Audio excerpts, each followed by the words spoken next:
This weekend post quick and easy exposure blending to combine the best of two different photos.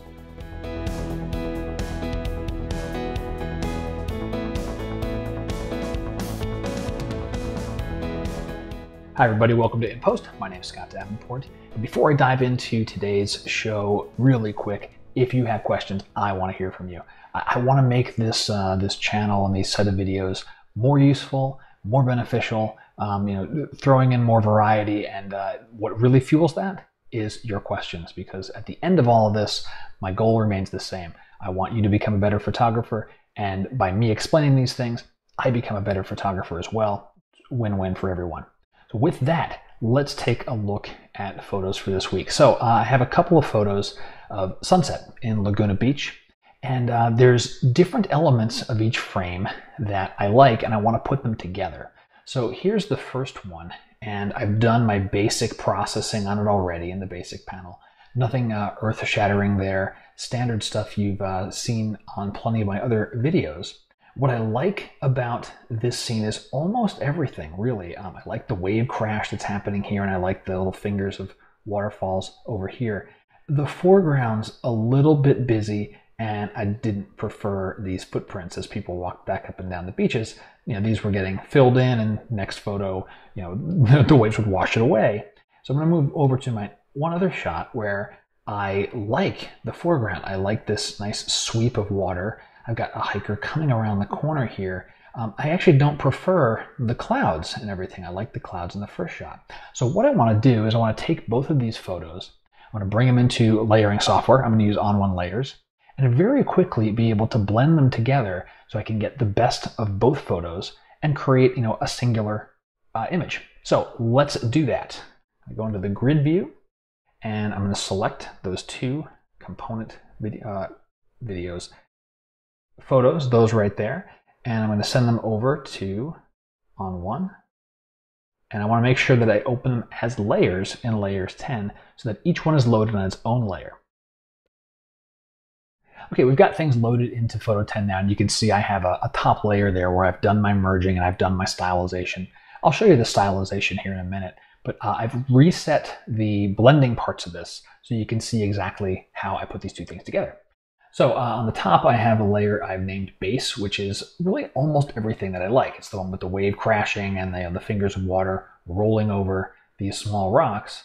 If I turn that off, here is shoreline, what I call shoreline. I like the foreground here. So what I want to do is I want to have the foreground made visible from the base layer. So I'm going to select the base layer, and I'm going to choose my masking bug.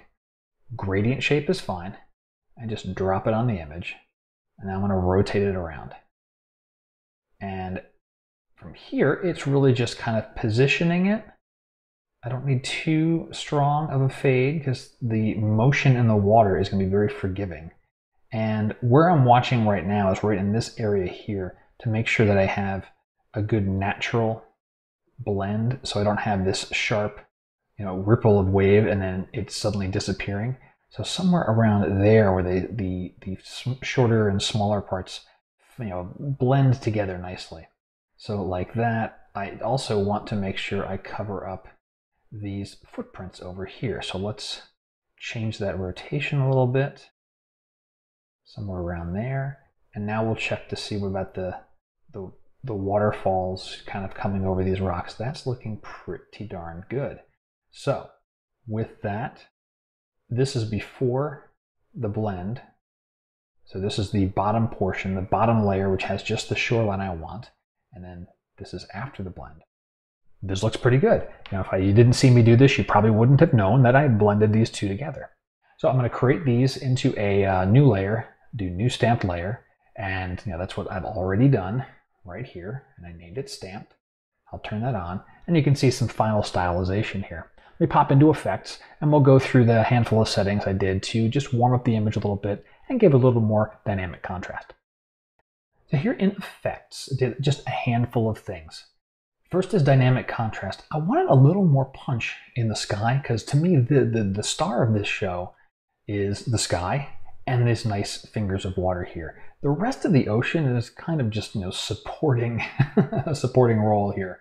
So I'll turn on dynamic contrast so we can see what's happened here. The sky's crispened up a little bit. The foreground's crispened up a little bit. And you notice there is a mask here. If I press the O key, we can see that I've masked away dynamic contrast from the main body of the ocean. I don't want that to get harder and crisper. I want that to remain soft. How did I do that mask? I actually used the line mask tool and just kind of clicked my way around this interesting shape that you see here. And once I did that, I used the refining or the blurring tool in the refine section to kind of just smooth out the edges so you can see where that mask gets nice and soft. So there's a good solid, good smooth blend of everything so that it doesn't jump out as, oh, there's a hard line between where I have contrast and where I don't. The rest of this was about color. Going into the color enhancer, open that up, warming things up a bit, turn that on. So warmed up temperature, and that actually started with the warmer preset. And then I did a customization of making it just a little bit brighter, as it felt a little bit dark, even with that warming added. Photo filter, this is really where you'll see the pop in the orange. So chose a warm orange toned color, adjusted the opacity of this layer to about 50%. I didn't want it to be over the top. I want it to be a little more natural, but just adding a little more of what I envision would have been a nice sunset glow if the sun had been able to pierce through the clouds a little bit more. I pulled shy of trying to do anything with this underside of this cloud. I just felt it wouldn't come away looking natural. It just wouldn't match the rest of the scene. If I started to add light here, add light, quote unquote. I have a different video about how you can't really add light to a photo, so you can check that out for that discussion in a Q&A episode. If I did that here, I would have also had to start playing with the cliff face because while the sun's coming underneath the clouds, it would also be lighting up the shore. It's more than I was willing to take on, and I think the photo is pretty good already. Finally, last little bit is the vignette. I'll turn that on. And so you can see where I want your eyes is, really this section of the shore here and this section of the sky.